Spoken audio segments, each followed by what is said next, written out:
Api di Bukit Menoreh. Cerita, Esa Mintarja. Audiobook, novel silat. Bab 553. Demikianlah, mereka pun berjalan semakin lama semakin dalam memasuki jantung hutan Tambak Baya. Namun jalan sempit itu tidak menjadi buntu. Jalan itu masih saja menjelujur di tengah-tengah hutan itu. Sebenarnya lah pada waktu itu, seorang di antara pengikut Raden Suwasa telah berusaha mendapatkan kudanya yang disembunyikan di belakang gerumbul-gerumbul perdu. Sejenak kemudian orang itu sudah memacu kudanya menuju ke sarang para petugas sandi dari Demak. Dengan singkat orang itu pun telah melaporkan peristiwa yang terjadi sehingga Raden Suwasa telah terbunuh. Seorang yang berkumis melintang, berwajah keras serta mata yang dalam, bertanya dengan nada tinggi. "Suwasa terbunuh?" "Iya, Kiai." "Gila. Siapa yang membunuhnya?" "Ia mengaku petugas sandi dari Mataram." "Petugas sandi dari Mataram?" "Iya, Kiai. Bahkan orang itu telah membawa Ki Jayengwira bersama mereka." Orang yang bermata dalam itu pun menggeram. Wajahnya bahkan menjadi merah membara. "Mereka pergi kemana?" "Menurut mereka, mereka akan pergi ke Mataram." "Orang itu berkuda?" "Tidak. Mereka hanya berjalan kaki." Orang berkumis melintang itu tiba-tiba saja berteriak. "Siapkan kudaku. Kalian akan pergi bersamaku memburu orang-orang itu. Jika mereka hanya berjalan kaki, maka aku harap kita akan dapat menyusul mereka sebelum atau sejauh-jauhnya saat mereka berada di alas Tambak Baya. Kita akan mengambil Jayengwira dan kawannya itu. Jika gagal, kita akan membunuh mereka berdua. Mereka akan dapat menjadi sumber malapetaka jika benar mereka sampai ke Mataram." Orang-orang yang berada di sarang para petugas sandi dari Demak serta orang yang mengaku murid-murid dari perguruan Kedung Jati itu pun segera mempersiapkan diri, serta mempersiapkan kuda-kuda mereka. Sehingga sejenak kemudian maka beberapa orang berkuda beriringan memacu kuda mereka menuju ke arah Mataram.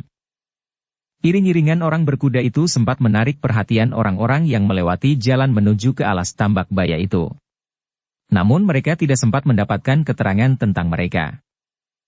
Ketika mereka mendekati alas Tambak Baya, maka orang berkumis melintang itu rasa-rasanya menjadi tidak sabar lagi. Seakan-akan ia ingin meloncat dan terbang memasuki jalan yang menerobos hutan itu. Namun mereka masih belum dapat menyusul orang yang mengaku petugas sandi dari Mataram, serta yang telah membawa Ki Jayengwira. Bahkan setelah mereka memasuki alas Tambak Baya, mereka masih belum menemukan orang-orang yang mereka cari. "Mereka tentu berbohong," berkata orang berkumis melintang itu. "Mungkin mereka tidak pergi ke Mataram. Jika mereka pergi ke Mataram, kita tentu sudah menyusulnya." Orang yang melapor, yang kemudian diikut sertakan dalam perburuan itu pun berkata, "Menurut mereka, mereka adalah petugas sandi dari Mataram." Orang yang berkumis melintang itu pun membentaknya. "Bodoh kau. Jika orang itu benar-benar petugas sandi dari Mataram, maka ia tidak akan mengatakan dengan berterus terang bahwa ia petugas sandi dari Mataram. Mungkin orang itu justru orang Pajang. Jayengwira mungkin justru telah dibawa ke Pajang." Orang yang melapor itu pun terdiam. Karena itu mereka pantas mati. Tetapi jika benar mereka pergi ke Pajang, maka kita tentu sudah terlambat. Kita tentu tidak akan dapat mengejarnya lagi. "Mereka hanya berjalan kaki," berkata salah seorang dari mereka. "Jika kita memacu kuda kita menuju ke Pajang, mungkin kita masih dapat menyusul mereka." Tetapi seorang yang lain pun berkata, "Kenapa kita tidak maju beberapa ratus patok lagi? Mungkin orang-orang yang kita kejar itu sudah berada di hadapan hidung kita. Kita akan memasuki daerah perondaan pasukan Mataram." Tetapi mereka jarang-jarang meronda sampai di pinggir alas Tambak Baya. Tetapi orang berkumis melintang itu pun berkata, "Tidak ada gunanya. Mereka sudah menjadi semakin dekat dengan gardu-gardu penjagaan prajurit Mataram. Apalagi dalam keadaan gawat seperti sekarang ini. Para pemimpin di Mataram tentu sudah mendapat laporan meskipun belum lengkap tentang sikap Kanjeng Adipati di Demak. Jadi, kita sekarang pergi kemana? Kita akan pergi ke arah Pajang. Jika saja kita dapat menyusul mereka. Kuda-kuda kita akan menjadi sangat letih. Bukankah tidak setiap hari kuda-kuda itu harus menempuh perjalanan panjang?" Demikianlah, iring-iringan itu pun telah memacu kuda-kuda mereka menuju ke arah Pajang. Beberapa orang yang berpapasan memang menjadi heran. Belum lama iring-iringan orang berkuda itu memacu kuda mereka, mendahului orang-orang yang keheranan itu. Tetapi belum lama berselang, orang-orang berkuda itu memacu kuda mereka ke arah yang berlawanan. Namun seorang di antara mereka berkata, "Tentu ada yang mereka cari." Ketika mereka yakin bahwa buruan mereka tidak melalui jalan ini, maka mereka pun segera kembali untuk memburu ke arah yang lain. Seharusnya mereka berpencar dan memburu ke segala arah. Jika kekuatan mereka memadai. Tetapi jika kekuatan mereka terlalu kecil, mereka tidak akan berani berpencar. Apalagi jika yang mereka buru itu mempunyai kekuatan yang terhitung besar. Kawan-kawannya mengangguk-angguk. Tetapi karena mereka tidak berkepentingan, maka mereka tidak menghiraukannya lagi. Dengan kecepatan penuh iring-iringan orang berkuda itu memacu kuda mereka ke arah Pajang. Namun setelah mereka berpacu semakin dekat dengan Pajang, namun mereka tidak menyusul orang-orang yang dikatakan oleh orang yang memberikan laporan itu, maka mereka pun segera menghentikan kuda-kuda mereka yang menjadi sangat letih. Mereka telah menempuh perjalanan jauh. Namun semuanya itu sia-sia saja. "Kita berhenti di sini," bertanya seorang di antara mereka. "Kuda kita sudah terlalu letih. Seandainya kita melanjutkan perjalanan, maka nafas kuda-kuda kita akan dapat putus di jalan. Karena itu sebaiknya kita berhenti. Biarlah kuda-kuda kita minum dan makan rumput di tepian sungai itu." Sambil memberi kesempatan kepada kuda-kuda mereka untuk minum, makan rumput dan beristirahat, maka para penunggangnya pun beristirahat pula di tanggul sungai itu. Sementara itu Gelagah Putih, Rara Wulan serta dua orang tawanannya masih saja berjalan melalui jalan setapak menuju ke Mataram. Mereka melintasi jalan-jalan hutan yang lembab. Beberapa batang pohon yang roboh melintang di jalan setapak itu. Namun mereka rasa-rasanya tidak menghiraukannya. Mereka berjalan tanpa berhenti. Sekali-sekali meloncati batang pohon yang roboh, sekali meniti batang yang melintang di atas rawa-rawa. Tetapi Gelagah Putih dan Rara Wulan pernah hidup di tengah hutan belantara. Karena itu mereka sama sekali tidak merasa canggung berjalan di jalan setapak yang melintas di hutan tambak baya itu. Namun kedua orang tawanannya itu sekali-sekali mengalami kesulitan, sehingga mereka maju terlalu lamban. "Kenapa kau tidak dapat berjalan secepat perempuan?" bertanya Rara Wulan yang tidak telaten. "Kenapa kalian harus merangkak secepat siput? Lihat aku. Aku harus menyingsingkan kain panjangku. Tetapi aku dapat berjalan lebih cepat dari kalian." "Kami sudah berusaha," jawab Ki Jayengwira yang memang menjadi heran melihat Rara Wulan dapat berjalan lebih cepat dari mereka. Namun meskipun lambat, mereka maju juga semakin mendekati Mataram. "Kenapa kita harus memilih jalan seperti ini?" bertanya Ki Jayengwira. "Jalan yang lebih baik itu, meskipun lebih jauh, tetapi kita dapat berjalan lebih cepat. Bahkan kita akan lebih cepat sampai di Mataram daripada memilih jalan pintas tetapi seperti ini." Gelagah Putih tertawa. Katanya, "Jangan berpura-pura dungu seperti itu. Bukankah kau tahu bahwa kita tidak semata-mata ingin melewati jalan yang lebih dekat? Tetapi kita ingin menghindari orang-orang yang mungkin akan menyusul kita. Bukankah itu hanya angan-anganmu saja? Kawan-kawanku tidak akan menyusul kita. Mungkin kawan-kawan Raden Sabawa. Kau sendiri agaknya memang bukan orang penting yang harus dibela. Jika ada orang yang menyusulmu, bukan untuk melepaskanmu, tetapi tentu mereka akan membunuhmu. Karena kau dan kawanmu itu akan dapat menjadi sumber keterangan yang akan sangat merugikan gerombolan petugas sandi dari Demak, serta mereka yang mengaku para murid Ki Sabalintang itu." Ki Jayengwira menarik nafas panjang. Tetapi ia tidak menyahut lagi. Demikianlah, mereka berempat pun berjalan semakin lama semakin dalam di alas tambak baya. Tetapi setelah mereka melewati jalan yang paling sulit di tengah-tengah hutan itu, maka hutan itu pun semakin lama terasa menjadi semakin tipis. Gelagah Putih dan Rara Wulan sama sekali tidak mengalami kesulitan melewati jantung alas tambak baya. Ki Jayengwira dan kawannya sempat menjadi heran melihat ketangkasan perempuan yang berjalan bersama dengan mereka itu. Setelah menyingsingkan kain panjangnya sebagaimana saat ia bertempur, maka perempuan itu pun menjadi setangkas anak kijang.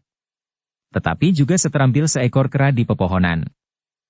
Pada saat mereka melalui rawa-rawa di tengah hutan, maka perempuan itu dengan tanpa mengalami kesulitan bergayutan sulur-sulur pepohonan, berayun dan kemudian meloncat turun pada batang-batang kayu yang rebah melintang di atas rawa-rawa itu. Sementara Ki Jaingwira dan kawannya harus berjalan menyeberangi rawa-rawa berlumpur hitam. Kadang-kadang keduanya masih juga berdesah tertahan, sambil berusaha menyingkirkan lintah yang melekat di kakinya. Dengan pakaian yang basah dan kotor, para tawanan itu pun kemudian berjalan semakin menepi, sehingga akhirnya mereka pun keluar dari hutan yang lebat itu. Jaingwira dan kawannya itu menarik nafas panjang. Sementara Gelagah Putih dan Rara Wulan memandangi mereka sambil tertawa. "Perjalanan yang menyenangkan, Kisanak," berkata Gelagah Putih. Keduanya tidak menjawab. Tetapi mereka mengumpat di dalam hati. Sejenak kemudian mereka pun melanjutkan perjalanan mereka. Di hadapan mereka terbentang padang perdu yang agak luas. Gerumbul-gerumbul liar tumbuh di antara gundukan-gundukan batu padas. 1-2 batang pohon yang besar tumbuh mencuat di antara batang ilalang. Perjalanan mereka berempat ternyata merupakan perjalanan yang berat. Meskipun jaraknya lebih dekat, tetapi mereka memerlukan waktu yang lebih lama. Karena itu maka ketika mereka mendekati pintu gerbang kota raja, maka langit pun sudah menjadi suram. Cahaya kemerahan membayang di langit, menyakitkan mata. Demikian senja turun, maka mereka berempat pun memasuki pintu gerbang kota. Namun ada juga untungnya. Dalam keremangan cahaya senja maka pakaian mereka yang kotor tidak begitu mendapat perhatian para petugas di pintu gerbang. "Kami akan kalian bawa kemana?" bertanya Ki Jaingwira. "Kalian akan kami bawa menghadap Ki Patih Mandaraka. Aku tidak tahu apa yang akan dilakukan atas kalian. Agaknya kalian akan diserahkan kepada prajurit yang bertugas di Kepatihan untuk disimpan di dalam penjara." Kedua orang itu tidak dapat mengelak lagi. Gelagah Putih dan Rara Wulan benar-benar membawa mereka berdua ke Kepatihan. Yang hari itu bertugas di Kepatihan ternyata telah mengenal Gelagah Putih dan Rara Wulan. Karena itu maka seorang di antara para petugas itu pun segera melaporkan kedatangan mereka kepada Narpacundaka yang bertugas saat itu. Ketika Narpacundaka itu menyampaikan kepada Ki Patih Mandaraka, maka Ki Patih yang sedang duduk beristirahat di serambi belakang berkata, "Bawa mereka kemari." Gelagah Putih dan Rara Wulan pun kemudian menghadap Ki Patih Mandaraka di serambi belakang. Sementara itu Gelagah Putih telah menitipkan kedua orang tawanannya di gardu prajurit yang bertugas. Kepada lurah prajurit yang bertugas Gelagah Putih pun berpesan, "Jangan sampai hilang, Ki Lurah. Keduanya harganya mahal." Ki Lurah yang bertugas itu tersenyum. Katanya, "Kami akan mengawasi mereka dengan baik. Jika keduanya atau salah satu di antaranya hilang, kami tentu tidak akan dapat membayar ganti ruginya." Gelagah Putih dan Rara Wulan tertawa. Namun Gelagah Putih sempat menjawab, "Jika Ki Lurah mau, Ki Lurah akan dapat membayar ganti ruginya." "Apa yang akan aku pakai untuk membayar?" Gelagah Putih berbisik di telinganya. "Leher Ki Lurah." Ki Lurah itu pun tertawa sambil menjawab, "Istriku masih memerlukannya." Sejenak kemudian Gelagah Putih dan Rara Wulan itu pun telah menghadap Ki Patih Mandaraka di serambi belakang Kepatihan, pada saat Ki Patih sedang beristirahat. "Marilah, Gelagah Putih dan Rara Wulan." Ki Patih pun mempersilahkan keduanya duduk di sebuah amben kayu yang besar dan rendah di serambi belakang. "Kapan kalian berdua datang?" "Kami baru saja datang, Ki Patih." "Maksudmu kalian baru datang dari pengembaraan kalian ke utara?" "Ya, Ki Patih. Kami berdua baru datang langsung menghadap Ki Patih. Karena itulah maka mungkin keadaan kami berdua serta cara kami berpakaian tidak sepantasnya." "Baiklah, Gelagah Putih dan Rara Wulan. Jika demikian, biarlah abdi Kepatihan membawa kalian ke bilik yang dapat kalian pergunakan untuk beristirahat. Kalian dapat mandi dan berbenah diri. Bukankah kalian akan bermalam di sini?" "Ya, Ki Patih. Jika Ki Patih berkenan, kami akan mohon diizinkan bermalam di Kepatihan." Ki Patih itu tersenyum. Katanya, "Ada banyak tempat di sini, Gelagah Putih dan Rara Wulan. Kalian dapat bermalam di sini, meskipun hanya disediakan tempat seadanya." "Terima kasih, Ki Patih," sahut Gelagah Putih. "Tetapi kali ini kami tidak hanya berdua." "Kalian datang bersama siapa? Berapa orang?" "Kami datang dengan membawa 2 orang tawanan, Ki Patih." "2 orang tawanan? Dari mana kalian mendapatkan tawanan?" "Di seberang alas tambak baya, Ki Patih." Baik, baik. Sebaiknya kau berbenah diri lebih dahulu. Biarlah para tawanan itu diurus oleh para prajurit yang sedang bertugas. Nanti setelah badanmu menjadi segar, maka kau akan dapat memberikan laporan yang lebih jelas dan terperinci. Ki Patih pun kemudian memerintahkan Narpacundaka yang sedang bertugas untuk menghubungi lurah prajurit di gardunya. Perintahkan untuk mengurus 2 orang tawanan itu, berkata Ki Patih Mandaraka. Malam itu, setelah Gelagah Putih dan Rara Wulan mandi serta berbenah diri, maka Ki Patih Mandaraka telah mengajak mereka makan malam bersama. Sambil makan Ki Patih ingin mendengarkan laporan perjalanan Gelagah Putih dan Rara Wulan, yang ditugaskan untuk mengamati beberapa tempat yang mempunyai hubungan dengan perguruan Kedung Jati, di bawah pimpinan Ki Sabalintang. Gelagah Putih dan Rara Wulan pun kemudian menceritakan pengalaman perjalanan mereka. Yang mereka amati justru lebih banyak perkembangan Kadipaten Demak daripada perguruan Kedung Jati yang dipimpin oleh Ki Sabalintang.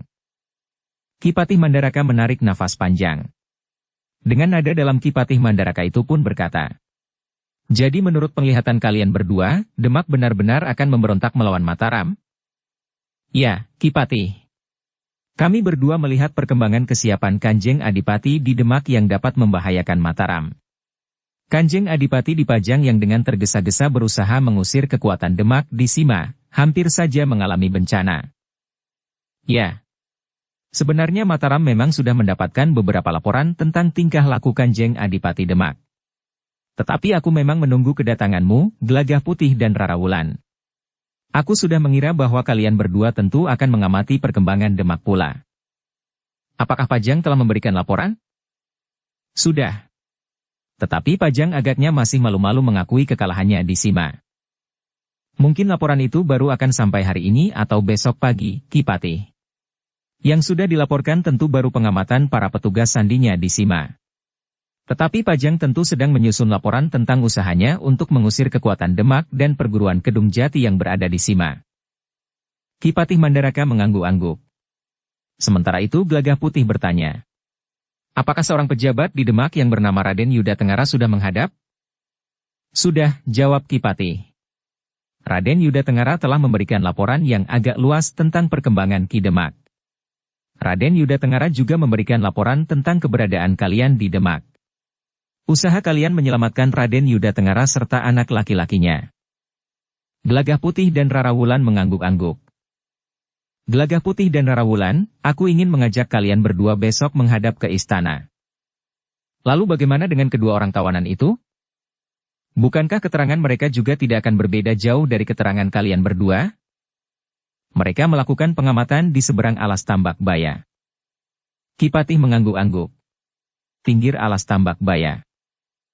Mereka akan dapat memberikan sedikit keterangan tentang kekuatan para petugas sandi di seberang alas Tambak Baya.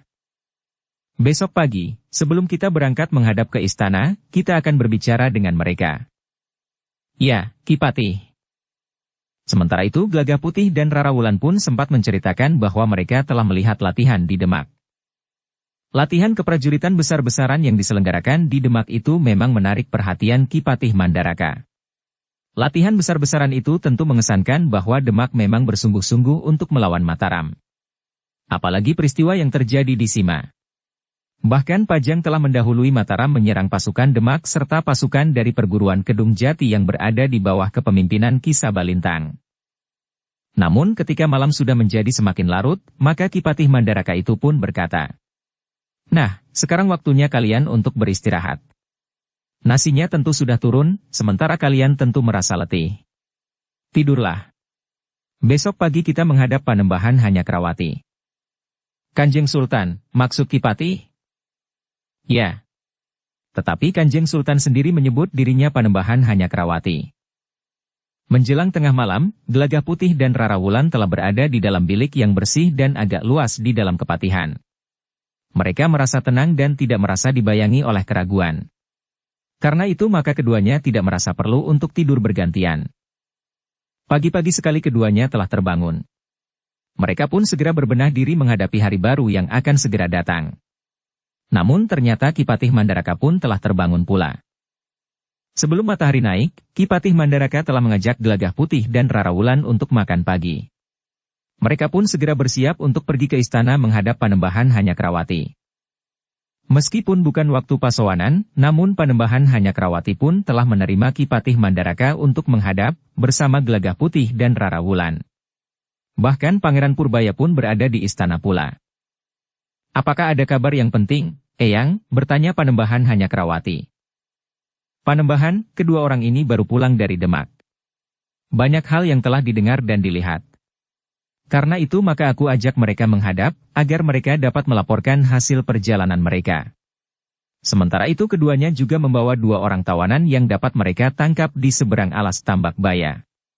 Mereka adalah para pengikut orang yang disebut Raden Suwasa, yang mengaku petugas dari Demak. Sebenarnya kami ingin mendengar keterangan dari keduanya. Tetapi akhirnya kami putuskan bahwa kami akan menghadap saja lebih dahulu. Agaknya keterangan kedua orang itu juga tidak akan banyak berarti. Jika mereka dapat menunjukkan sarang para petugas sandi dari Demak, maka sarang itu tentu sudah dikosongkan." Panembahan Hanyakrawati serta Pangeran Purbaya yang mendengarkan pernyataan Ki Patih Mandaraka itu menarik nafas panjang. Dengan nada rendah Panembahan Hanyakrawati pun berkata, "Baiklah, Eyang. Biarlah Gelagah Putih dan istrinya memberikan laporan yang mungkin akan dapat lebih terperinci dari laporan yang pernah disampaikan kepadaku, baik oleh para petugas sandi, oleh para pemimpin di Pajang, dan oleh Paman Yuda Tengara yang pada waktu itu bertugas menyertai Kakang Mas Kanjeng Pangeran Puger ke Demak." "Gelagah Putih," berkata Ki Patih kemudian, "kau sudah diperkenankan untuk menyampaikan laporanmu. Biarlah istrimu nanti melengkapinya." Gelagah Putih dan Rara Wulan pun kemudian menyampaikan laporan mereka. Mereka menceritakan apa yang telah didengar, yang telah dilihat dan bahkan pernah dialaminya sendiri dalam tugas mereka. Mereka memang tidak banyak mengamati padepokan-padepokan yang bersangkut paut dengan perguruan Kedung Jati, tetapi mereka justru lebih banyak mengamati perkembangan Kadipaten Demak. Meskipun di dalamnya sudah dapat mencakup serba sedikit sikap perguruan Kedung Jati. Panembahan Hanyakrawati pun mengangguk-angguk kecil. Wajahnya nampak muram. Hatinya memang menjadi bimbang, apakah yang sebaiknya dilakukan. "Bagaimana menurut Eyang Patih dan Kang Mas Pangeran Purbaya?" Suaranya merendah. "Kakang Mas Pangeran Puger adalah saudaraku sendiri. Bahkan saudara tua.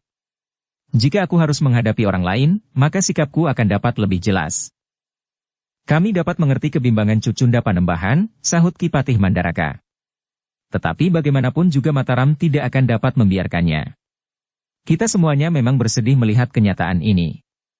Aku adalah salah seorang yang mendukung sekali kebijaksanaan Wayah Panembahan untuk mengirim Kanjeng Pangeran Puger ke Demak. Tetapi sama sekali tidak terlintas di dalam penalaranku bahwa pada suatu waktu Kanjeng Pangeran Puger justru akan menentang Mataram. Aku mengerti kesulitan yang Dimas Panembahan sandang sekarang," berkata Pangeran Purbaya. "Namun seperti yang dikatakan oleh Eyang Patih, Panembahan memang harus bertindak. Apapun langkah yang akan Panembahan ambil." Panembahan Hanyakrawati itu pun termangu-mangu sejenak.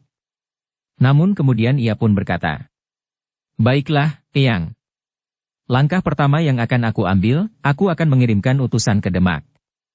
Aku ingin meyakinkan apakah Kakang Mas Pangeran Puger benar-benar akan melawan Mataram, atau orang-orang yang ada di sekitarnya lah yang sebenarnya ingin melakukannya." Ki Patih Mandaraka pun mengangguk-angguk. Katanya, "Cara yang bijaksana untuk meyakinkan apakah Kanjeng Pangeran Puger akan melawan Mataram atau tidak." "Apakah yang harus dilakukan oleh utusan itu?" bertanya Pangeran Purbaya. "Kang Mas, aku akan minta Kang Mas Pangeran Puger untuk menghadap ke Mataram. Ia harus memenuhi kewajibannya sebagai seorang adipati di wilayah kesatuan Mataram. Ia harus datang menghadap, sebagai satu pernyataan bahwa Demak masih tetap menjunjung hubungan yang sudah ada antara Mataram dan Demak." "Aku setuju, Dimas. Itu adalah langkah yang bijaksana. Aku bersedia untuk memimpin utusan ke Demak." "Tidak, bukan Kang Mas Pangeran Purbaya. Kedudukan Kang Mas terlalu tinggi untuk bertindak sebagai utusan yang sekedar memperingatkan kedudukan Kang Mas Pangeran Puger. Biarlah seorang Tumenggung saja yang pergi ke Demak untuk menyampaikan perintahku, agar Kang Mas Pangeran Puger menghadap. Apakah Tumenggung itu akan mendapat perlakuan yang wajar di Demak? Tumenggung itu datang atas namaku. Ia akan membawa pertanda bahwa ia adalah utusanku. Karena itu maka ia dapat bertindak atas namaku, meskipun sangat terbatas. Lain halnya jika aku akan mengirimkan duta Ngrampungi. Seorang utusan yang berhak untuk mengambil sikap dan keputusan karena kuasa yang aku limpahkan kepadanya. Mungkin aku akan minta Kang Mas Pangeran Purbaya melakukannya, atau seorang pangeran yang lebih muda. Pangeran Purbaya itu menarik nafas panjang. Tetapi ia mengetahui maksud Panembahan Hanyakrawati. Ia benar-benar akan menguji Kanjeng Pangeran Puger. Jika ia tetap merasa satu dengan Mataram, Kanjeng Pangeran Puger tidak akan tersinggung jika utusan itu dipimpin oleh seorang tumenggung. Seandainya ia tersinggung, maka ia akan menyampaikan perasaannya itu langsung kepada Panembahan Hanyakrawati setelah ia menghadap. Tetapi jika Pangeran Puger benar-benar akan menentang, maka sikapnya akan menjadi semakin jelas. Siapakah yang akan wayah utus ke Demak? Bertanya Ki Patih Mandaraka. Aku justru ingin bertanya kepada Yang Patih. Bagaimana pendapat Cucunda, jika yang diutus ke Demak itu Ki Tumenggung Derpayuda? Ki Tumenggung Derpayuda? Ya. Aku sependapat, Dimas, sahut Pangeran Purbaya. Ki Tumenggung Derpayuda adalah seorang yang berwibawa. Ia akan dapat bertindak dengan bijaksana. Panembahan Hanyakrawati itu mengangguk-angguk. Katanya, baiklah. Aku akan mengutus Ki Tumenggung Derpayuda untuk pergi ke Demak. Selain berwibawa dan bijaksana, Ki Tumenggung pun seorang yang memiliki ilmu yang tinggi. Jika kebetulan di Demak ada setan lewat, maka utusan itu pun harus bersikap. Itulah yang ingin aku sampaikan kepada Wayah Panembahan. Aku yakin jika Pangeran Puger tidak akan berbuat curang. Seandainya Kanjeng Pangeran akan memberontak sekalipun, tetapi ia akan tetap berpijak pada sikap seorang ksatria. Yang aku cemaskan adalah orang-orang yang ada di sekitarnya. Mungkin saja orang-orang itu berbuat licik di luar pengetahuan Kanjeng Pangeran Puger. Mereka akan dapat berbuat curang terhadap Ki Tumenggung Derpayuda. Ya, Eyang, aku sependapat. Karena itu sebaiknya Ki Tumenggung Derpayuda dilengkapi dengan perlindungan penyelamatan baginya. Aku setuju, Dimas. Ki Tumenggung sebaiknya mendapat perlindungan sepasukan prajurit dari pasukan khusus yang tersamar. Mereka akan bertebaran di Demak pada saat Ki Tumenggung menghadap. Kemudian mereka akan meninggalkan Demak pada saat Ki Tumenggung itu meninggalkan Demak. Mereka akan mengamati perjalanan sekelompok utusan itu. Baiklah. Kita akan mengangkat seorang senapati dalam tugas sandi ini. Segala sesuatunya akan kita serahkan kepada senapati itu untuk mengatur perlindungan bagi Ki Tumenggung Derpayuda dengan sekelompok pengiringnya. Bahkan aku ingin menunjuk Raden Yuda Tengara, yang akan mendesak Kang Mas Pangeran Puger itu lebih terbuka. Aku sependapat, Dimas. Menurut Eyang Patih, siapakah yang pantas diangkat sebagai senapati yang akan memimpin para prajurit dalam pasukan khusus yang akan membayangi Ki Tumenggung Derpayuda? Ki Patih Mandaraka termenung sejenak. Namun kemudian ia pun berkata, Glagah Putih dan istrinya telah mengemban tugas ke Demak. Bagaimana jika tugas sebagai senapati pasukan khusus yang membayangi Ki Tumenggung Derpayuda itu kita serahkan kepada Ki Lurah Agung Sedayu? Ia diizinkan untuk membawa adik sepupunya, Glagah Putih dan istrinya, meskipun mereka bukan prajurit. Pangeran Purbaya mengangguk-angguk. Tetapi ia menunggu titah Panembahan Hanyakrawati. Untuk sesaat pertemuan kecil itu menjadi hening. Panembahan Hanyakrawati nampak sedang merenungi pendapat Ki Patih itu. Agak ragu Panembahan Hanyakrawati itu pun bertanya. Apakah Yang Patih yakin bahwa Ki Lurah Agung Sedayu dapat menunaikan tugasnya dengan baik? Bukankah banyak senapati lain yang kedudukannya lebih tinggi dari Ki Lurah Agung Sedayu, sehingga seimbang dengan kedudukan Ki Derpayuda? Ki Lurah Agung Sedayu memiliki kemampuan yang sangat tinggi, Wayah Panembahan. Jika diizinkan, biasanya Ki Lurah Agung Sedayu akan pergi bersama pasukan khususnya, serta membawa istrinya serta. Aku setuju jika kali ini ia pun membawa istrinya, Sekar Mirah, yang memiliki ciri kepemimpinan perguruan Kedung Jati pula. Ia akan dapat mempengaruhi para pengikut Ki Sabalintang jika terpaksa timbul benturan kekerasan. Selain mereka, Glagah Putih dan Rara Wulan akan dapat memberikan banyak petunjuk tentang perkembangan keadaan, selain Raden Yuda Tengara. Akhirnya Panembahan Hanyakrawati itu pun mengangguk-angguk kecil. Meskipun demikian ia masih berpaling kepada Pangeran Purbaya. Aku sependapat, Dimas, berkata Pangeran Purbaya, yang tanggap akan keraguan Panembahan Hanyakrawati. Demikianlah, akhirnya Panembahan Hanyakrawati pun memutuskan untuk memberikan perintah kepada Ki Lurah Agung Sedayu untuk membayangi perjalanan Ki Tumenggung Derpayuda ke Demak. Para prajurit dari pasukan khusus itu akan bertindak sebagai pasukan sandi. Panembahan Hanyakrawati pun tidak berkeberatan jika Ki Lurah Agung Sedayu membawa istrinya yang mempunyai tongkat baja putih, ciri kepemimpinan perguruan Kedung Jati itu. Demikian pula Gelagah Putih dan Rara Wulan, meskipun mereka bukan prajurit. Tetapi mereka sudah terbiasa berada di lingkungan pasukan khusus yang dipimpin Ki Lurah Agung Sedayu. Panembahan Hanyakrawati pun telah memberikan perintah kepada Gelagah Putih dan Rara Wulan untuk pergi ke Tanah Perdikan Menoreh dan menyampaikan perintah panembahan kepada Ki Lurah Agung Sedayu. Kau dapat menunggu Nawala yang memuat perintah kepada Ki Lurah Agung Sedayu sebentar, Gelagah Putih, berkata Panembahan Hanyakrawati. Hamba, sinuhun, sembah Gelagah Putih. Demikianlah, Ki Patih Mandaraka pun membawa Gelagah Putih dan Rara Wulan ke Serambi Samping, untuk menunggu surat perintah kepada Ki Lurah Agung Sedayu. Kami akan langsung pergi ke Tanah Perdikan Menoreh, Ki Patih. Kau tidak singgah di dalam kepatihan? Terima kasih. Kami ingin cepat menyampaikan perintah ini kepada Kakang Agung Sedayu. Ki Patih Mandaraka mengangguk-angguk. Namun kemudian ia pun bertanya. Apakah kau memerlukan uang untuk bekal? Mungkin kau akan mengeluarkan belanja khusus di luar anggaran pasukan khusus yang dipimpin oleh Ki Lurah Agung Sedayu itu. Tidak, Ki Patih. Bekal yang kami terima menjelang keberangkatan kami itu masih terlalu banyak. Kalian termasuk orang-orang yang dapat berhemat, sahut Ki Patih sambil tersenyum. Baiklah. Tetapi jika kalian memerlukan, kalian jangan segan-segan mengatakan kepadaku. Baik, Ki Patih. Tetapi pada saat kami berangkat waktu itu, bukan hanya Ki Patih saja yang memberikan bekal, tetapi juga Pangeran Purbaya. Ki Patih itu tersenyum. Namun tiba-tiba saja Ki Patih itu terbatuk-batuk. Ki Patih. Gelagah Putih beringsut. Namun ia pun segera surut kembali. Ia tidak berani deksura mendekat, dan apalagi mencoba untuk berbuat sesuatu. Tetapi batuk Ki Patih itu pun kemudian segera menjadi reda. Sambil mengatur pernafasannya, Ki Patih itu pun kemudian berkata, Aku sudah tua, Gelagah Putih. Agaknya waktuku sudah tidak terlalu jauh lagi.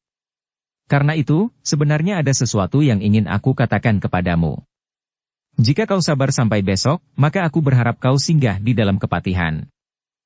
Kami akan melakukan perintah Ki Patih. Kami tentu tidak berkeberatan menunda perjalanan kami sampai besok. Syukurlah. Jika demikian, nanti setelah kau menerima surat yang berisi perintah kepada Kakangmu Ki Lurah Agung Sedayu, maka aku minta kau ikut aku ke dalam kepatihan.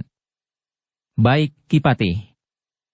Demikianlah, seperti kesepakatannya dengan Ki Patih, maka setelah Gelagah Putih menerima surat yang berisi perintah kepada Ki Lurah Agung Sedayu serta ditandatangani serta ditandai dengan pertanda kuasa Panembahan Hanyakrawati, maka Gelagah Putih dan Rara Wulan pun mengikuti Ki Patih Mandaraka pulang ke dalam kepatihan.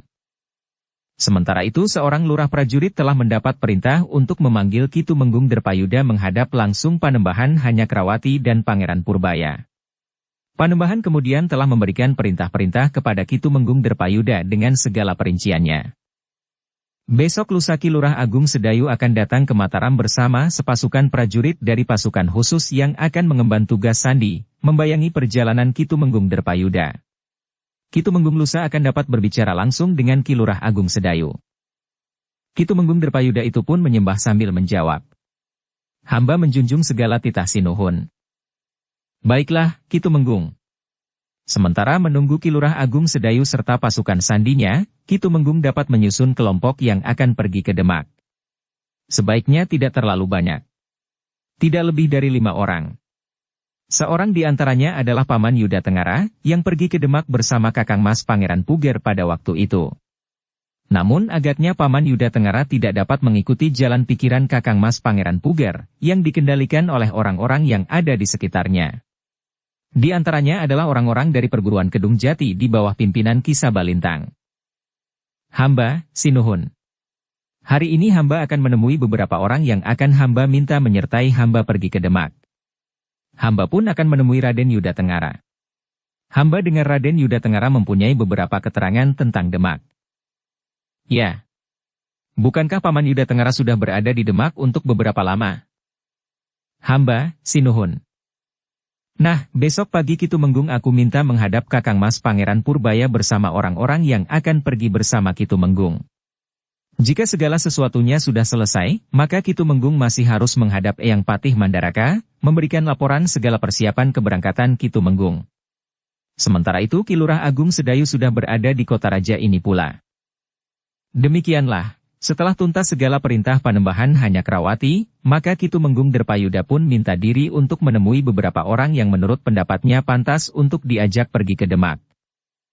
Banyak kemungkinan dapat terjadi, berkata Ki Tumenggung itu di dalam hatinya. Bahkan Ki Tumenggung pun telah membayangkan bahwa orang-orang di sekitar Kanjeng Adipati di Demak itu dapat saja berbuat curang, menangkapnya, dan bahkan membunuhnya bersama orang-orang yang pergi ke Demak bersamanya. Kematian akan datang kapanpun dan dimanapun juga, jika memang sudah waktunya, berkata Ki Tumenggung itu kepada dirinya sendiri. Ketika kemudian Ki Tumenggung Derpayuda itu pulang, maka Ki Tumenggung pun segera memberitahukan kepada Nyi Tumenggung tugas yang akan diembannya. Satu tugas yang sangat berat. Jadi Kakang Tumenggung akan pergi ke Demak, sementara berita yang terdengar semakin keras, Demak telah memberontak. Kenapa Panembahan Hanyakrawati tidak memerintahkan Kakang Tumenggung membawa pasukan segelar sepapan untuk menghancurkan Demak yang telah memberontak itu? Dukung channel Novel Silat dengan subscribe, follow, like, komen dan share. Kanjeng Panembahan masih berharap dapat menyelesaikan persoalannya dengan Demak, tidak dengan kekerasan, yang akan dapat membawa korban prajurit yang tidak terhitung jumlahnya. Bahkan mungkin rakyat yang tidak bersalah dan tidak tahu menahu persoalannya. Tetapi sekarang, Kakanglah yang akan dikorbankan. Kenapa dikorbankan? Apakah Kakang Tumenggung Derpayuda yakin bahwa Kakang tidak akan mengalami perlakuan buruk dari orang-orang Demak? Aku kenal Pangeran Puger, Nyi. Pangeran Puger tidak akan berbuat curang dan licik. Tentu bukan Pangeran Puger sendiri, Kakang. Bahkan mungkin Pangeran Puger sendiri sekarang telah terkurung oleh keadaan yang tidak dapat dihindarinya lagi. Mungkin Pangeran Puger sendiri berada dalam keadaan tanpa pilihan. Ya, agaknya memang demikian. Orang-orang yang mendukungnya adalah orang-orang yang justru menjerumuskannya. Orang-orang yang mengusung kepentingan pribadinya, yang hanya dapat dilakukan jika Kanjeng Pangeran Puger tetap berkuasa. Orang-orang itu pula yang pada saatnya akan mendorong Kanjeng Adipati di Demak itu ke dalam sumur yang paling dalam. Mudah-mudahan kedatanganku ke Demak ada artinya. Jika Kanjeng Adipati di Demak itu bersedia pergi bersamaku ke Mataram, mungkin akan ada perubahan di Demak. Jika tidak ada jalan lain kecuali memaksa dengan kekerasan. Kakang akan melakukannya? Tentu tidak. Aku akan datang ke Demak hanya berlima. Kalau saja orang-orang Demak itu menjadi mata gelap melihat kedatangan Kakang. Tentu banyak orang Demak yang tidak senang atas kedatangan Kakang itu. Aku menyadarinya, Nyi. Tetapi yakinlah bahwa kuasa yang Maha Agung akan melindungi aku. Jika saatnya masih belum tiba, terjerumus ke lautan api pun aku akan tetap hidup. Sebaliknya, banyak sekali orang-orang yang meninggal di atas pembaringannya, jika maut itu sudah waktunya datang menjemput. Nyi Tumenggung memang tidak akan dapat mencegahnya. Sementara Ki Tumenggung tidak dapat mengatakan bahwa kepergiannya ke Demak akan dibayangi oleh sekelompok pasukan sandi, yang terdiri dari para prajurit dari pasukan khusus yang dipimpin oleh Ki Lurah Agung Sedayu, seorang senapati yang namanya sudah kawentar. Bagaimanapun juga perlindungan pasukan sandi itu merupakan rahasia yang besar. Juga demi keselamatannya sendiri. Karena itu, bahkan Nyi Tumenggung pun tidak akan diberitahukannya. Jika keberadaan pasukan sandi itu merembes sampai ke telinga petugas sandi dari Demak, maka yang akan terjadi adalah bencana bagi 5 orang utusan ke Demak itu, serta sekelompok prajurit dalam pasukan sandi itu. Malam itu Ki Tumenggung Derpayuda pun berkemas lahir dan batinnya. Ki Tumenggung sama sekali tidak menjadi kecewa bahwa pasukan yang akan membayanginya dipimpin oleh seorang lurah prajurit, karena lurah prajurit itu adalah Ki Lurah Agung Sedayu. Ki Tumenggung Derpayuda tahu benar siapakah Ki Lurah Agung Sedayu. Selain namanya yang sering disebut-sebut oleh para pemimpin Mataram, secara pribadi Ki Tumenggung Derpayuda memang sudah mengenalnya. Bahkan Ki Tumenggung merasa lebih tenang dilindungi hanya oleh seorang lurah prajurit, tetapi ia adalah Ki Lurah Agung Sedayu, daripada sekelompok prajurit yang dipimpin oleh seorang rangga. Dalam pada itu di dalam kepatihan, Ki Patih Mandaraka telah membawa Gelagah Putih dan Rara Wulan ke dalam sanggarnya. Ternyata Ki Patih Mandaraka memberikan beberapa wejangan yang sangat berarti bagi Gelagah Putih dan Rara Wulan. Bukan saja wejangan tentang hidup dan kehidupan, tetapi juga tentang ilmu kanuragan. Aku yakin bahwa kalian berdua, seperti juga kakak sepupumu, tidak akan menyalahgunakan ilmu yang kau kuasai. Aku yakin bahwa kalian berdua akan mengamalkan ilmu bagi banyak orang yang memerlukan. Karena itu maka aku akan memberitahukan kepada kalian berdua, agar kalian dapat membuka pintu bilik yang memuat ilmu kanuragan dalam tataran yang sangat tinggi. Wayah mendiang Raden Rangga sering berada di dalam kepatihan ini. Karena itu aku mengenalnya dengan baik. Bagaimana Raden Rangga memasuki satu tataran ilmu yang sulit dijangkau oleh orang lain. Sekarang, menurut pendapatku, ilmu yang tinggi itu, bahkan sangat tinggi itu, tidak disia-siakan. Karena itu aku ingin memberikan beberapa petunjuk kepada kalian untuk membuka pintu dan memasuki ruang-ruang yang ditinggalkan oleh Raden Rangga. Apalagi Gelagah Putih sendiri adalah sahabat, dan bahkan Raden Rangga sering menyebut kau sebagai kawan bermain yang jujur. Kami berdua akan melakukan segala perintah Ki Patih. Tetapi yang akan aku berikan sekarang hanyalah petunjuk-petunjuk yang dapat membuka pintu itu. Selanjutnya terserah kepada kalian, bagaimana kalian mengembangkannya. Tetapi aku yakin bahwa kalian akan dapat melakukannya. Gelagah Putih dan Rara Wulan pun kemudian telah mempersiapkan dirinya untuk memasuki pintu yang akan terbuka. Mereka akan berjalan dalam lorong yang panjang dari laku untuk menguasai ilmu yang sangat rumit. Dalam pada itu, Ki Patih pun berkata, Gelagah Putih dan Rara Wulan, aku tahu bahwa kalian sekarang ini telah menguasai ilmu yang sangat tinggi. Ilmu yang akan aku tunjukkan kepadamu adalah ilmu yang akan dapat melengkapi ilmumu. Kau akan dapat bekerja sama dengan kakangmu Agung Sedayu yang telah menguasai beberapa macam ilmu yang langka itu lebih dahulu, agar kakangmu Agung Sedayu dapat memberikan beberapa petunjuk kepada kalian berdua. Kami akan melakukan apa saja sesuai dengan perintah Ki Patih. Ki Patih pun kemudian telah menuntun kedua orang suami istri itu untuk memusatkan nalar budi. Gelagah Putih dan Rara Wulan itu duduk di belakang Ki Patih Mandaraka. Dengan suara yang dalam, yang seakan-akan melingkar-lingkar di dalam rongga dadanya, Ki Patih itu pun kemudian mengucapkan kalimat-kalimat yang disebutnya sebagai satu cara membuka pintu untuk memasuki satu ruangan, untuk selanjutnya berjalan di lorong yang panjang itu. Demikianlah, Gelagah Putih dan Rara Wulan itu pun telah memasuki dunia samadinya. Keduanya melihat Ki Patih Mandaraka yang tua itu bangkit berdiri. Dengan gerakan-gerakan yang sangat khusus maka Ki Patih itu menuntun Gelagah Putih dan Rara Wulan, yang kemudian telah tenggelam di alam dunia samadinya. Keduanya merasakan seakan-akan keduanya juga bangkit berdiri sebagaimana Ki Patih Mandaraka. Gelagah Putih dan Rara Wulan itu pun mulai bergeser mengikuti gerak kaki Ki Patih Mandaraka ke tengah-tengah sanggar. Namun dalam pada itu, tiga sosok wadak masih tetap duduk bersila dan tangan bersilang di dada. Sementara itu telapak tangan kanan mereka terletak di bahu sebelah kiri. Gelagah Putih dan Rara Wulan, dalam samadinya, dengan ketajaman nalar budinya melihat wujud halus dari kewadagan mereka telah mengikuti segala gerak wujud halus kewadagan Ki Patih Mandaraka. Ternyata mereka telah menapak ke dalam satu kebulatan suasana yang seakan-akan tidak dipengaruhi oleh ruang dan waktu. Gelagah Putih dan Rara Wulan tidak tahu berapa lama mereka melakukan sebagaimana dilakukan oleh Ki Patih Mandaraka. Namun apa yang telah mereka mulai itu akhirnya telah berakhir pula. Ki Patih Mandaraka itu pun kemudian telah melangkah surut kembali ke tempat semula.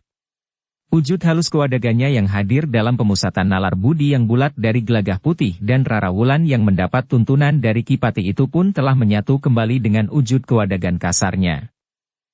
Demikian pula Gelagah Putih dan Rara Wulan yang telah menenggelamkan dirinya dalam samadinya itu, seakan-akan telah menyatu kembali dalam wujud kewadagan kasarnya. Ketika Gelagah Putih dan Rara Wulan menyadari dirinya dalam keutuhannya kembali, maka mereka pun merasa betapa letih tubuhnya. Gelagah Putih yang memiliki tubuh yang lebih kokoh dari Rara Wulan sebagaimana kewajaran seorang laki-laki yang lebih kuat dari seorang perempuan, melihat Rara Wulan itu tertunduk lemah. Namun sebelum Gelagah Putih sempat bangkit setelah melepas samadinya untuk bergeser mendekati Rara Wulan, mereka melihat Ki Patih Mandaraka menjadi sangat lemah. Bahkan Ki Patih itu sudah menjadi goyah. Hampir saja Kipatih itu terkulai, jika saja Gelagah Putih yang duduk di belakang Kipatih itu tidak sempat menangkap tubuh Kipatih Mandaraka. Rara Wulan yang menjadi sangat letih itu pun masih bergeser setapak maju. Kipatih, desis Gelagah Putih. Kipatih itu berusaha untuk memperbaiki keadaannya. Ia mencoba duduk dengan mapan sambil mengatur pernafasannya. Rara Wulan pun kemudian telah melakukannya pula. Baru kemudian Gelagah Putih sendiri. Beberapa saat kemudian, keadaan mereka bertiga menjadi lebih baik. Dengan suara yang lemah Kipatih Mandaraka pun berkata, "Ternyata aku sudah terlalu tua, Gelagah Putih. Aku sudah lemah sekali. Hampir saja wadahku tidak mampu lagi mendukung bagaimana aku membuka pintu bagi kalian berdua. Namun kita dapat mengucap syukur bahwa yang kita lakukan dapat berlangsung dengan selamat." "Ya, Kipatih. Kami mengucap syukur." "Baiklah. Sekarang kalian sudah melihat isi dari ilmu yang ingin aku limpahkan kepada kalian. Karena itu maka pelajarilah dengan baik, sehingga kalian berdua akan dapat memahaminya, mendalaminya, serta mengenali dengan baik watak dan sifatnya. Tentu saja tidak dengan serta-merta, tetapi kalian memerlukan waktu. Namun aku yakin bahwa kalian akan dapat menguasainya dengan baik sekali. Kami akan berusaha sejauh dapat kami lakukan, Kipatih." "Bagus. Aku percaya." Kipatih itu pun kemudian menarik nafas panjang. Katanya, "Sekarang aku ingin beristirahat. Sebaiknya kalian segera berangkat ke tanah perdikan menoreh. Tetapi karena tubuh kalian letih, aku nasihatkan agar kalian naik kuda saja." "Naik kuda?" "Ya. Naik kuda, kalian akan lebih cepat sampai, sementara kalian tidak harus mempergunakan banyak tenaga, karena tenaga kalian baru saja kalian kerahkan dalam samadi kalian. Kalian berdua dapat membawa kuda dari kepatihan." "Apakah kuda-kuda itu tidak selalu diperlukan di sini?" "Di sini ada beberapa ekor kuda. Kalian dapat membawa 2 di antaranya." "Terima kasih, Kipatih. Nah, sekarang marilah kita keluar dari sanggar. Kita akan minum minuman hangat serta makan pagi, sebelum kalian berangkat ke tanah perdikan menoreh." "Makan pagi?" "Ya." Gelagah Putih dan Rara Wulan termangu-mangu. Karena mereka berada di sanggar tertutup, maka mereka tidak segera dapat melihat suasana di luarnya. Ketika Kipatih Mandaraka bangkit berdiri perlahan-lahan dibantu oleh Gelagah Putih, maka Rara Wulan yang tubuhnya terasa lemah itu pun bangkit pula berdiri. Mereka berjalan perlahan menuju ke pintu sanggar. Kipatih Mandaraka pun kemudian membuka pintu sanggar itu. Gelagah Putih dan Rara Wulan terkejut. Mereka tidak segera tahu waktu. Mereka melihat cahaya matahari yang cerah jatuh di atas tanah di depan pintu sanggar itu. "Apakah sekarang pagi hari?" bertanya Gelagah Putih. Kipatih pun tersenyum. Katanya, "Ya, sekarang pagi hari. Bahkan matahari sudah naik." "Jadi berapa lama kami berada di sanggar?" "Bukankah kita memasuki sanggar kemarin sore? Pagi hari kita berada di istana menghadap Panembahan. Jadi kita berada di sanggar itu semalam penuh, bahkan lebih lama lagi, karena kita memasuki sanggar di sore hari. Bahkan kita sekarang keluar dari sanggar setelah matahari naik." "Ya. Dalam samadi semalam, kita tidak mengenal ruang dan waktu. Nah, sekarang kalian dapat mandi dan membenahi diri kalian. Kita akan minum minuman hangat serta makan pagi, seperti yang aku katakan. Kemudian kalian akan pergi ke tanah perdikan menoreh. Kalian sudah menunda perjalanan kalian hampir sehari semalam." Demikianlah, Gelagah Putih dan Rara Wulan yang masih merasa lemah itu bergantian mandi dan berbenah diri. Kemudian seperti yang dikatakan oleh Kipatih, bagi mereka telah disediakan minum hangat serta makan pagi, sebelum mereka pergi ke tanah perdikan menoreh. "Masih ada waktu. Hari ini kau akan bertemu dengan Ki Lurah untuk menyampaikan perintah itu. Besok Ki Lurah dan beberapa orang pemimpin kelompoknya akan datang ke kota raja. Tentu saja kalian berdua juga ikut bersamanya. Bahkan mungkin bersama dengan Bokayumu Sekar Mirah." Setelah minum minuman hangat serta makan pagi secukupnya, maka Kipatih Mandaraka pun masih memberikan beberapa pesan kepada Gelagah Putih dan Rara Wulan. Kipatih banyak berbicara tentang Raden Rangga. Kenakalannya, tetapi dilandasi dengan kejujuran yang lugu. Raden Rangga seakan-akan telah menyadari sejak lama bahwa ia memang harus minggir. Beberapa saat kemudian, ketika matahari telah naik semakin tinggi, maka Gelagah Putih dan Rara Wulan pun meninggalkan dalam kepatihan. Seperti yang ditawarkan oleh Ki Patih, keduanya menempuh perjalanan ke tanah perdikan menoreh dengan berkuda. Sejenak kemudian keduanya pun telah memacu kuda mereka meninggalkan pintu gerbang kota. Apalagi setelah mereka berada di luar kota. Di jalan-jalan yang sepi mereka melarikan kuda mereka dengan kencangnya. Namun di tempat-tempat yang agak ramai mereka harus menarik kekang kuda mereka, sehingga kuda-kuda mereka itu berlari lebih lambat. Ketika mereka sampai ke tepian Kali Praga, rakit yang menyeberang dari timur ke barat baru saja berangkat, sehingga mereka harus menunggu rakit yang sedang dalam perjalanan menyeberang dari sisi barat ke timur. Gelagah Putih dan Rara Wulan pun kemudian berhenti di tepian. Mereka bahkan dapat memberi kesempatan kepada kuda-kuda mereka untuk beristirahat. Rakit yang menyeberang dari barat ke timur itu pun semakin lama menjadi semakin mendekati tepian. Gelagah Putih dan Rara Wulan masih saja duduk di tepian untuk menunggu rakit itu menepi serta menurunkan muatannya. Orang-orang yang menyeberang serta beberapa macam barang. Namun dalam pada itu, tiba-tiba saja beberapa orang anak muda pun muncul dari balik tanggul di tepian sebelah timur. Mereka pun langsung berlari-lari ke tepian sambil berteriak-teriak. Tingkah laku mereka menunjukkan betapa mereka tidak menghormati unggah-ungguh dan tata krama. Anak-anak muda itu berjalan dengan sengaja membaur-baur pasir dengan kaki mereka. Bahkan ketika mereka berjalan beberapa langkah di hadapan Gelagah Putih dan Rara Wulan, mereka masih saja menebarkan debu. Gelagah Putih dan Rara Wulan terpaksa menutup mulut serta hidung mereka dengan telapak tangan mereka, sambil berpaling untuk menghindari debu yang berhamburan. Tiba-tiba seorang di antara anak-anak muda itu berhenti. Anak muda itu berbalik beberapa langkah dan berdiri tegak di hadapan Gelagah Putih dan Rara Wulan. "Kenapa kau berpaling, heh? Kau tersinggung karena kakiku menyampar pasir dan menimbulkan debu?" "Kami tidak tersinggung, Kisanak," sahut Gelagah Putih. "Tetapi kami memang tidak ingin debu itu mengenai mata kami." "Jika debu ini mengenai matamu, kau mau apa?" geram orang itu. Tiba-tiba saja di luar dugaan kakinya telah dengan sengaja menendang pasir hingga terhambur ke wajah Gelagah Putih dan Rara Wulan. Untunglah bahwa mereka cukup tangkas. Demikian pasir itu mengenai wajah mereka, pasir itu tidak masuk ke dalam mata mereka. "Kau gila. Jika kau tidak sengaja menaburkan pasir di wajahku, aku tidak akan berbuat apa-apa. Tetapi sudah tentu bahwa aku tidak mau kau dengan sengaja menaburkan pasir itu ke wajahku ini. Lalu kau mau apa?" Tiba-tiba saja Gelagah Putih itu menggenggam pasir dan menaburkan ke wajah anak muda itu. Terdengar anak muda itu berteriak nyaring. Matanya terasa begitu pedih. Ia tidak dapat dengan cepat menanggapi keadaan dan dengan segera memejamkan matanya, sebagaimana Gelagah Putih dan Rara Wulan. Teriakan anak muda itu membuat kawan-kawan mereka berpaling. "Ada apa?" bertanya anak-anak muda yang lain, sambil berlari-lari mendekati kawannya yang menutup wajahnya dengan kedua tangannya. "Orang itu gila. Ia menaburkan pasir ke wajahku." "Cuci mukamu," berkata kawannya. Seorang di antara kawan-kawannya itu pun segera menggandengnya ke tepi Kali Praga. Anak muda itu pun segera mencuci wajahnya, sehingga pasir di matanya pun lambat laun menjadi bersih.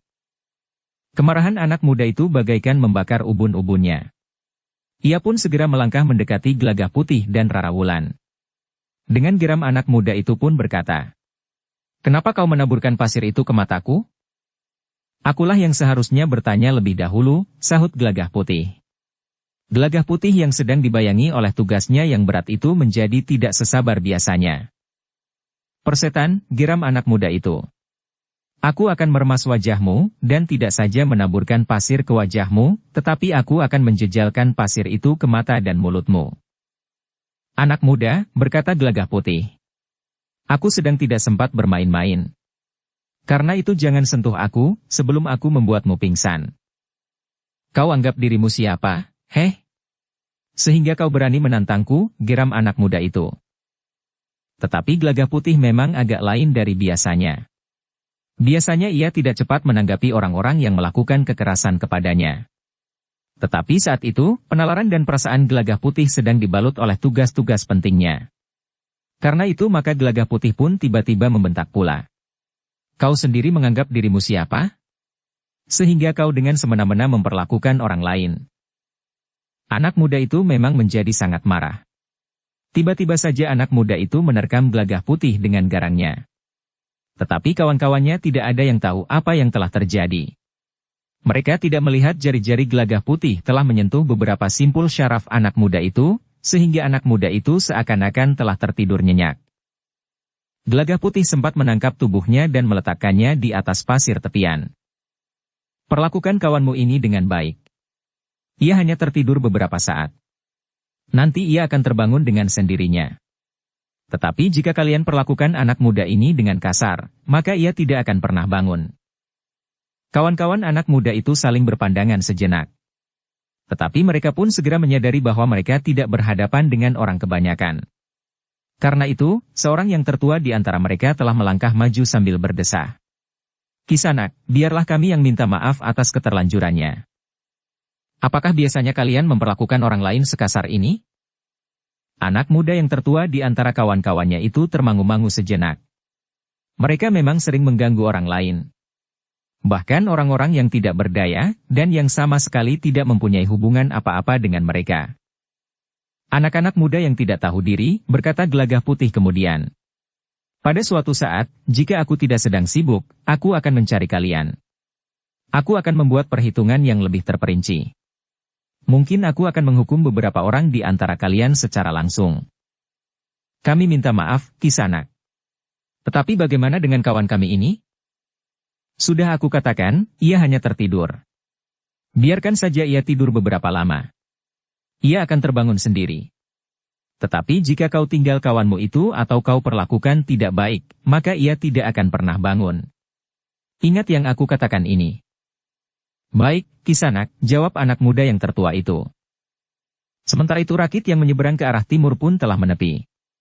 Penumpangnya yang datang dari sisi barat pun telah turun. Gelagah Putih pun kemudian berkata, aku akan menyeberang. Uruslah kawanmu itu.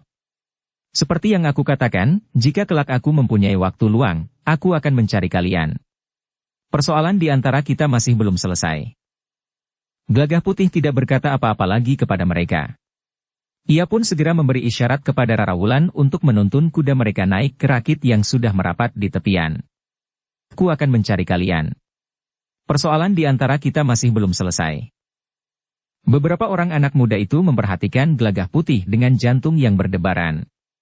Mereka masih saja tidak mengerti bagaimana dapat terjadi bahwa kawannya yang menyerang orang itu tiba-tiba saja telah tertidur. Apa yang kita lakukan sekarang? Bertanya salah seorang anak muda itu. Menunggu kawan kita itu bangun. Kita tidak dapat berbuat apa-apa, agar kita tidak justru mencelakainya. Sementara itu Gelagah Putih dan Rarawulan pun telah membawa kudanya naik ke atas rakit yang terhitung besar. Rakit itu tidak perlu menunggu lebih lama lagi. Dalam waktu yang singkat rakit itu telah penuh dengan penumpang. Beberapa orang yang sempat melihat apa yang terjadi di tepian itu pun saling berbisik. Sekali-sekali mereka memandang Gelagah Putih dan Rarawulan. Namun kemudian mereka pun segera berpaling jika Gelagah Putih dan Rarawulan kebetulan saja memandangi mereka. Dalam pada itu, setelah mereka berada di sisi barat Kali Praga, maka Gelagah Putih dan Rarawulan pun segera melarikan kudanya pula. Mereka tidak menuju ke padukuhan induk Tanah Perdikan. Mereka akan langsung pergi ke barak prajurit pasukan khusus yang dipimpin oleh Ki Lurah Agung Sedayu. Karena mereka yakin bahwa Ki Lurah tentu sudah berada di baraknya. Sebenarnya lah ketika mereka sampai di barak, mereka pun segera dipersilahkan untuk naik ke bangunan utama barak prajurit dari pasukan khusus itu. Ki Lurah Agung Sedayu pun segera menemui mereka. Agaknya ada yang penting yang harus disampaikan mereka kepada Ki Lurah, karena mereka telah datang ke barak prajurit itu. Kami baru datang dari Mataram, Kakang, berkata Gelagah Putih, demikian Ki Lurah Agung Sedayu menemui mereka. Kalian baik-baik saja selama ini? Iya, Kakang. Kami baik-baik saja. Bagaimana dengan keluarga di Tanah Perdikan? Semuanya baik-baik saja. Apakah kau tadi belum singgah di rumah? Gelagah Putih menggeleng sambil menjawab. Belum, Kakang. Dari Mataram aku langsung kemari.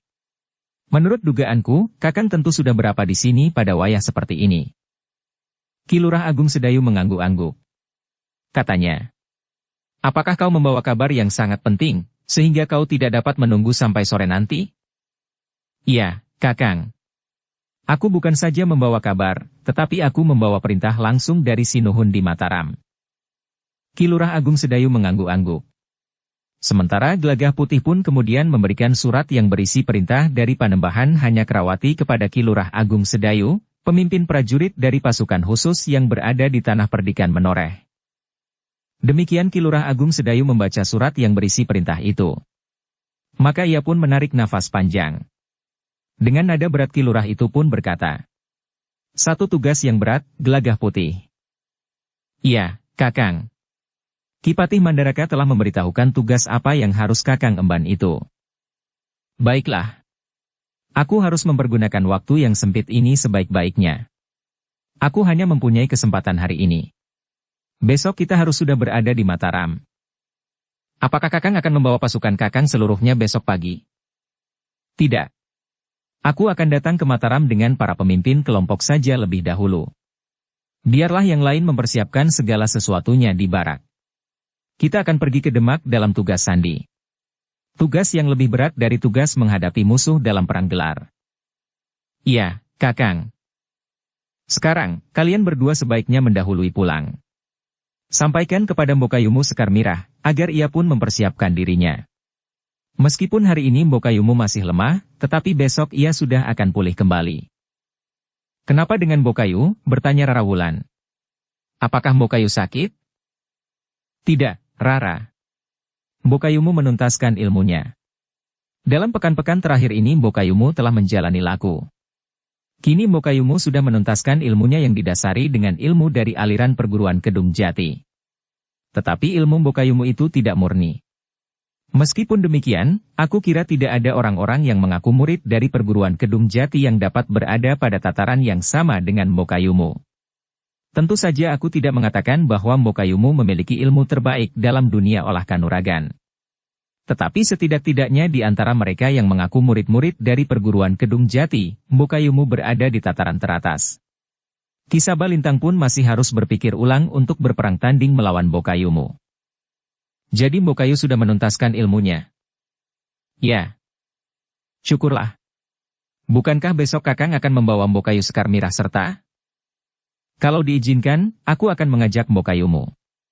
Ia memiliki ciri kepemimpinan perguruan Kedung Jati. Mungkin ciri kepemimpinan itu ada pengaruhnya. Jika tidak, setidak-tidaknya Mbokayumu akan dapat membantuku. Para prajuritku semuanya tahu tentang Mbokayumu. Bahkan Mbokayumu pernah menjadi salah seorang yang membantuku melatih beberapa orang prajurit dalam peningkatan kemampuan mereka secara pribadi. Mbokayumu memiliki kemampuan yang jarang ada bandingnya dalam mempergunakan senjata tongkat baja. Aku akan senang sekali melakukan tugas ini bersama Mbokayu Sekar Mirah." Demikianlah, sejenak kemudian Gelagah Putih dan Rara Wulan pun telah meninggalkan barak prajurit dari pasukan khusus yang berada di Tanah Perdikan Menoreh itu. Mereka melarikan kuda mereka ke padukuhan induk. Pulang ke rumah mereka. Ketika mereka sampai di rumah, demikian mereka memasuki regol halaman, dengan serta-merta Rara Wulan telah menyerahkan kendali kudanya kepada Gelagah Putih. Seperti kanak-kanak yang pulang dari rumah neneknya untuk beberapa lama, sehingga menjadi sangat rindu kepada ibunya, Rara Wulan pun berlari-lari masuk lewat pintu Seket Heng sambil memanggil-manggil. "Mbokayu! Mbokayu! Di mana kau?" Sekar Mirah yang berada di dapur, yang mendengar suara Rara Wulan itu pun segera menghambur keluar. Rara Wulan pun segera mendekap Sekar Mirah, yang juga gurunya yang memberikan dasar-dasar ilmu kanuragan kepadanya. Ternyata mata Rara Wulan menjadi basah, keduanya pun kemudian masuk ke ruang dalam. Ketika pintu peringgitan terbuka, Gelagah Putih pun segera masuk ke ruang dalam pula. "Kalian baik-baik saja?" bertanya Sekar Mirah. "Kami baik-baik saja, Mbokayu." Rara Wulanlah yang menjawab. "Bukankah Mbokayu dan seluruh keluarga di sini juga baik-baik saja?" "Ya. Kami juga baik-baik saja. Kami tadi sudah singgah di barak Kakang Agung Sedayu," berkata Rara Wulan. Sekar Mirah pun mengerutkan dahinya sambil bertanya. "Jadi kalian tadi sudah singgah di barak? Apakah kalian membawa kabar penting, sehingga kalian langsung menemui Kakangmu Agung Sedayu di baraknya?" "Ya, Mbokayu. Kami membawa perintah." Perintah? Ya. Perintah langsung dan Sinuhun di Mataram. Sejenak kemudian mereka telah duduk di amben yang agak besar di ruang tengah. Bahkan Ki Jayaraga pun, yang kebetulan tidak pergi ke sawah, telah ikut menemui kedua orang suami istri yang sudah agak lama meninggalkan rumahnya itu. Dengan singkat Rara Wulanlah yang kemudian bercerita tentang perjalanan mereka, sehingga akhirnya mereka merasa perlu untuk segera kembali ke Mataram menghadap Ki Patih Mandaraka, yang kemudian justru membawa mereka menghadap Sinuhun Panembahan. Sinuhun di Mataram telah memberikan perintah kepada Kakang Agung Sedayu, berkata Rara Wulan kemudian. Sekar Mirah mengangguk-angguk. Ia pun kemudian berdesis. Jadi kakangmu akan segera mengemban tugas yang berat itu? Ya, Mbokayu. Tetapi menurut kakang, Mbokayu akan ikut bersama kakang. Kami berdua juga akan ikut dalam tugas sandi itu besok. Sekar Mirah mengangguk-angguk kecil. Sementara Ki Jayaraga pun berdesis. Apakah kalian tidak ingin membawa aku serta? Gelagah Putih tersenyum sambil menjawab. Jika Ki Jayaraga juga pergi, nanti tanah perdikan ini menjadi kosong. Jika sesuatu terjadi, tidak ada yang akan membantu Ki Gede, yang sudah menjadi semakin tua. Apakah aku tidak semakin tua? Bertanya Ki Jayaraga. Sambil tersenyum Gelagah Putih menjawab. Guru, justru karena guru sudah menjadi semakin tua, sebaiknya guru tidak ikut dalam tugas yang sangat berat ini. Anak bengal, gumam Ki Jayaraga. Tetapi Gelagah Putih dan Rara Wulan justru tertawa. Demikian pula Sekar Mirah. Mbokayu, berkata Rara Wulan kemudian. Kakang Agung Sedayu minta aku pulang lebih dahulu untuk menyampaikan kabar ini kepada Mbokayu, agar Mbokayu dapat bersiap-siap. Menurut Kakang, Mbokayu sedang dalam keadaan lemah. Tetapi mudah-mudahan besok keadaan Mbokayu sudah pulih kembali. Aku tidak apa-apa, Wulan, sahut Sekar Mirah.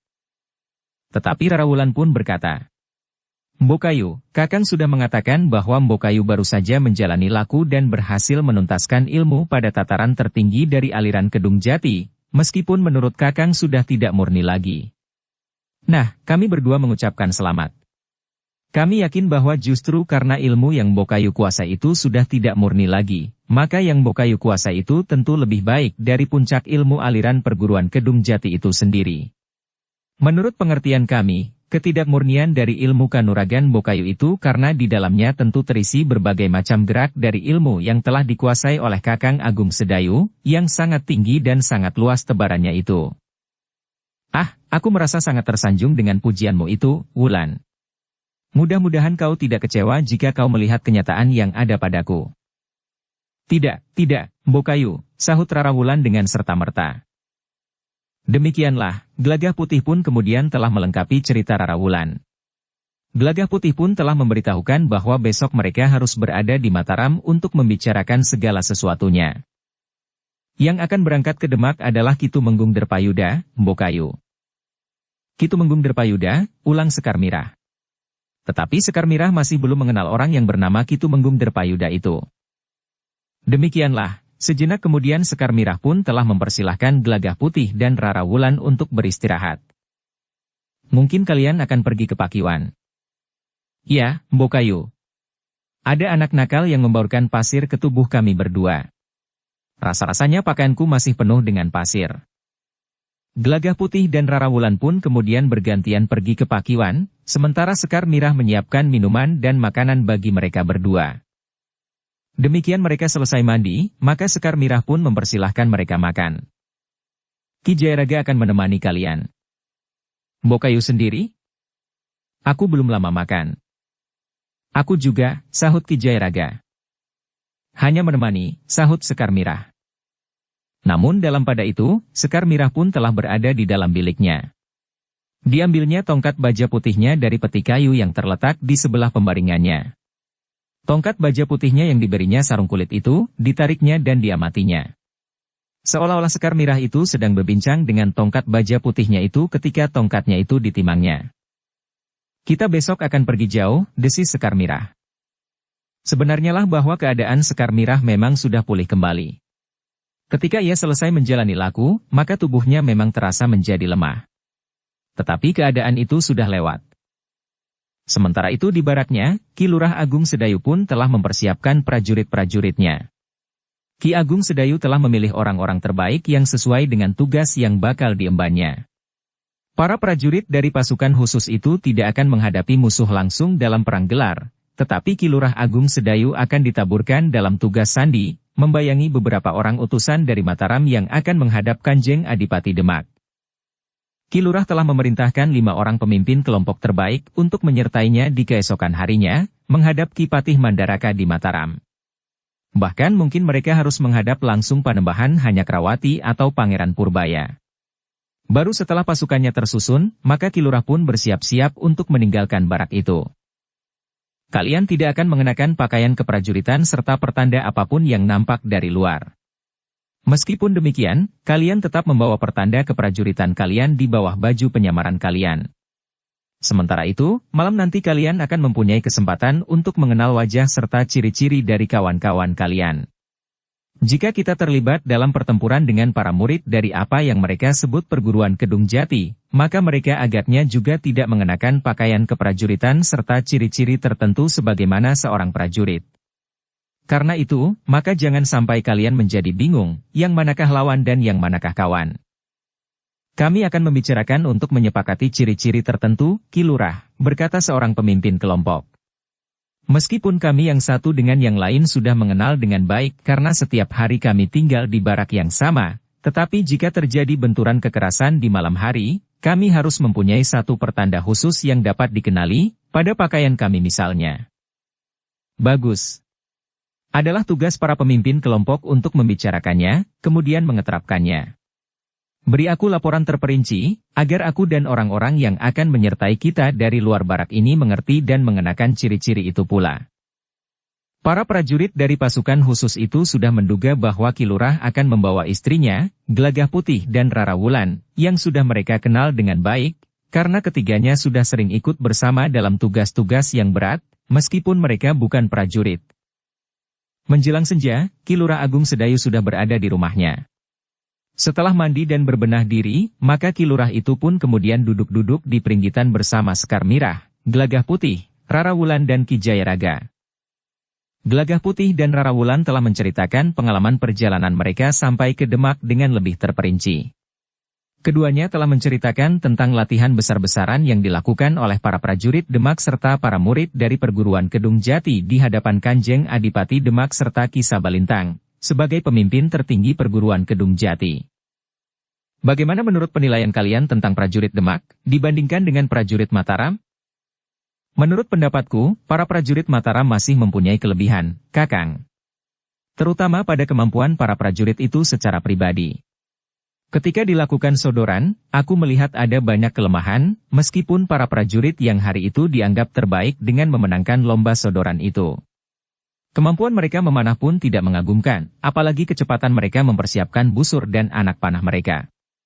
Kemudian keterampilan mereka dalam ilmu senjata pun wajar-wajar saja. Tidak ada kelebihan-kelebihan yang dapat menjadikan para prajurit Demak itu mempunyai kelebihan. Apalagi pasukan yang mereka kerahkan dari padukuhan-padukuhan yang dengan diam-diam mereka kuasai. Tapi menurut pendapatmu, pasukan Demak masih lebih baik dari pasukan Pajang? Tidak, Kakang, bukan begitu. Menurut pendapatku, pasukan Pajang dan Demak tidak terpaut banyak. Tetapi pada waktu terjadi perang di Sima, pasukan Pajang jumlahnya tidak sebanyak pasukan Demak. Ketika Demak melepaskan pasukan cadangannya, maka hampir saja pasukan Pajang dapat dihancurkan, jika saja Panglima pasukan Demak itu tidak segera disingkirkan dari medan pertempuran. Sehingga mundurnya pasukan Demak lebih banyak dipengaruhi oleh gejolak jiwani daripada kekuatan pasukan itu sendiri, karena jumlah mereka yang lebih banyak. Tetapi demikian Panglima mereka tidak dapat memimpin mereka lagi, maka pasukan lawan itu bagaikan kehilangan tempat untuk bertumpu. Pembicaraan mereka itu masih mereka lanjutkan ketika kemudian mereka makan malam di ruang dalam. Malam itu, sedikit lewat wayah sepiwong, Ki Lurah Agung Sedayu telah mempersilahkan Gelagah Putih dan Rara Wulan beristirahat. Hari itu Gelagah Putih dan Rara Wulan baru saja datang. Besok mereka harus sudah berada di Mataram. Kepada Ki Jayaraga, Ki Lurah Agung Sedayu menitipkan rumahnya, serta minta tolong agar Ki Jayaraga menemui Ki Gede Menoreh untuk memberitahukan bahwa Ki Lurah Agung Sedayu dan seisi rumah akan pergi menjalankan tugas. Bersambung ke bab 554. Dukung kami dengan subscribe, follow, like, komen dan share. Terima kasih.